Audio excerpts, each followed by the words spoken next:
राष्ट्र सह्याद्री, आवाज जनतेचा, प्रयत्न जनहिताचा।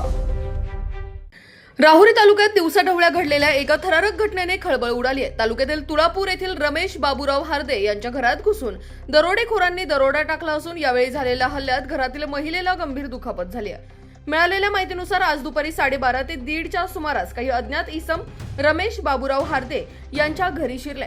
यावेळी घरातील सून दीपाली सोमनाथ हार्दे यांनी प्रतिकार करण्याचा प्रयत्न केला असता दरोडेखोरांनी त्यांच्यावर धारदार ब्लेडने वार केले। या हल्ल्यात दीपाली हार्दे गंभीर जखमी झाल्यात। घटनेची माहिती मिळताच राहुरी पोलीस स्टेशनच्या पथकाने तातडीने घटनास्थळी धाव घेतली आहे। जखमी दीपाली हार्दे यांना उपचारासाठी तातडीने रुग्णालयात हलवण्यात आले असून त्यांची प्रकृती गंभीर असल्याचं समजतंय।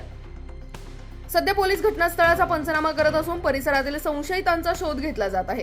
दरोड्याचा हा प्रकार नेमका कोणी आणि कशासाठी केला याचा तपास पोलीस करत आहेत। पंचनामा पूर्ण झाल्यानंतरच या प्रकरणाचा सविस्तर उलगडा होणार आहे।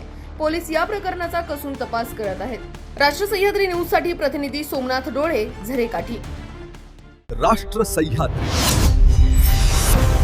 आवाज जनतेचा, प्रयत्न जनहिताचा।